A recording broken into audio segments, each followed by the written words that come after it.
sa Manila, nung bata pa ako, biro-biroan namin tong mga bulaklak ng katuray. Opo, ang Pero dami hindi, po. oo, pero hindi ko alam kung ano yung bulaklak ng katuray at totoong may bulaklak ng katuray at hindi ko alam kung ano yung benefits ng bulaklak ng katuray. Pero yung pala, meron pala talagang benefits ang bulaklak ng katuray, no? At may bulaklak pala talaga ang katuray. Ano ba mga benefits nito? Sabi po naman po nila po anti-high blood daw. Anti-high blood. Naku, gusto ko to. At saka ang kagandahan, fresh itong kinuha nyo, no? Opo. So bali ang paano ito, ang paano ang ano to pinipitas ninyo? Opo, tinatanggal sa may Saan niyo pinipitas? puno. May puno siya, apostol. Ayun, tapos Parang puno siya tapos ilang piraso magkano? 40. Lang nila nagawa. 40 per 40 pieces magkano 'yon? 10 piso ko lang po binili. Hala. Pambihira, hindi tayo yayaman nito. 40 pieces, 10 pesos lang. Pero po Pambihira. sa palengke, 20. Pag nabababa. Aha, pag sa palengke na 20, ay pag nagpunta ka nga sa mga CR na private CR, 10 pesos na nga yung ihi dun eh. Kaya nga po ako. Sa iba 5, pero ngayon 10 na. Mm-mm. Kita. Kaya ang purpose na lang natin ay makakain yung customer natin ng masustansyang pagkain, no? Kaya nga po. Ito ang bulaklak ng katuray. Yan.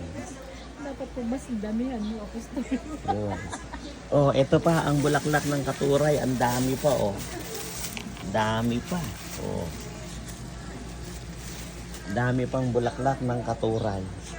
Yan. Tanungin nga natin yung nanonood. Kumakain ka ba ng bulaklak ng katuray? Baka po hindi. Kasi Dami. sa Amerika, tapos yung parang wala daw yun. Sa Amerika, gustong-gusto nila ito. Opo. Sabi po kasi nung biyanan ko wala. Kasi nung last naman kasi nag-uwi ka. Wala Pilipinas. Nagdala siya nito sa Amerika. Opo, kaso pagdating ng airport ng Amerika, hindi na lumusok. Hindi bawal. Oo, kinuha na daw. Pero Grabe. hindi siya pre-tapos ko lang. Na ano na pa na steam na siya. Ba't kinuha? Anong reason Ewan nila? ko po, bawal daw. Grabe Pero naman. dito sa Pilipinas, Kasi, okay pa. kasi kilala ito ng Pilipino eh. opo. Siyempre nga naman yung mga Amerikano hindi nila ito alam eh. What is this? Sasabihin, is this drug? No, no. That is flower of katuray. Good for the high blood. Oh, really? Kaya samantalahin mo. Kung hindi ka pa Pilipino ka, hindi ka pa nakakain ng bulaklak ng katuray, kumain ka na. Yan nga Kasi lang daw hindi maipasok to sa Amerika.